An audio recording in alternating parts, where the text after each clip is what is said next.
আমার নাম তেজেশ কান্তি দাস।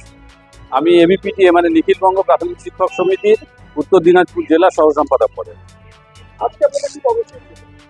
আজকে আমাদের রায়গঞ্জ নর্থ সার্কেল এবং অন্যান্য বিভিন্ন সার্কেলেও ছিল। সেটা হচ্ছে যে আমরা বিগত কিছুদিন ধরে কিছু সংবাদ মাধ্যমে দেখতে পাচ্ছি যে আমাদের জেলায় প্রাথমিক স্কুলগুলোতে শিক্ষকদের হাজিরা যেটা ম্যানুয়াল ছিল সেটাকে ডিজিটাইজ করার একটা প্রক্রিয়া চালু করবেন শিক্ষা দপ্তর।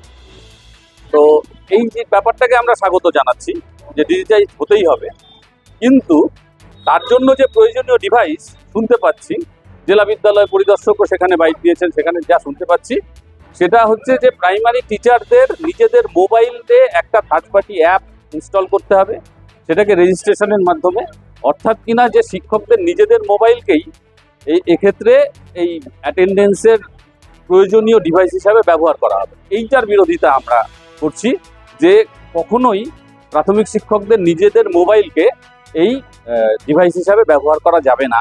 তার কারণ এটাতে একটা সুরক্ষার প্রশ্ন আছে। সবাই থাম্ব ইমপ্রেশন দিয়ে নিশ্চয়ই অ্যাটেন্ডেন্স দেবে। সেই থাম্ব ইমপ্রেশন যদি থার্ড পার্টির মাধ্যমে কোনো কোম্পানির হাতে চলে যায়, সেটার ক্ষেত্রে শিক্ষকদের বিভিন্ন রকম সুরক্ষার প্রশ্নে আমরা এটাতে রাজি নই। এবং কোনো শিক্ষক সাধারণ ফোন ব্যবহার করতেই পারেন, তাকে কেন বাধ্য করা হবে অ্যান্ড্রয়েড বা অন্য জাতীয় ফোন ব্যবহার করার ক্ষেত্রে, বা তাকে কেন বাধ্য করা হবে প্রত্যেক মাসে নেটটা রিচার্জ করতে? তার নাই দরকার থাকতে পারে।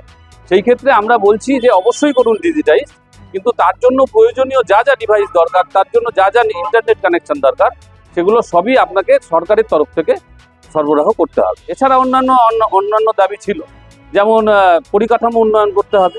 অবশ্যই করুন ডিজিটাইজ, কিন্তু পর্যাপ্ত শ্রেণীকক্ষই নেই অনেক স্কুলে, কোনো বেশিরভাগ স্কুলেই সীমানা প্রাচীর নেই। তারপরে সব স্কুলে পর্যাপ্ত শিক্ষক নেই, এই অসাম্য বন্টন হয়ে আছে ট্রান্সফারের ক্ষেত্রে। এই সমস্তগুলো মেটাতে হবে। তাছাড়া তো এটা ফলপ্রসূ কখনোই হতে পারে না যে শুধুমাত্র ডিজিটাইজ করে দিলাম। সেই জন্য আমাদের দাবি যে অবশ্যই ডিজিটাইজ করুন, কিন্তু তার জন্য প্রয়োজনীয় যা যা পদক্ষেপ নেওয়ার সেগুলো আগে নেবেন।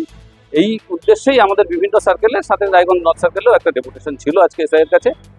এই তো যেটা অনেক সময় শোনা যায় যে এই অ্যাপটাকে আনা হয়, এই ব্যাপারটাকে আপনি কতটা সমর্থন করছেন? অবশ্যই আমরা তো অস্বীকার করছি না যে হচ্ছে এইটাকে আমরা গ্রহণ করব না।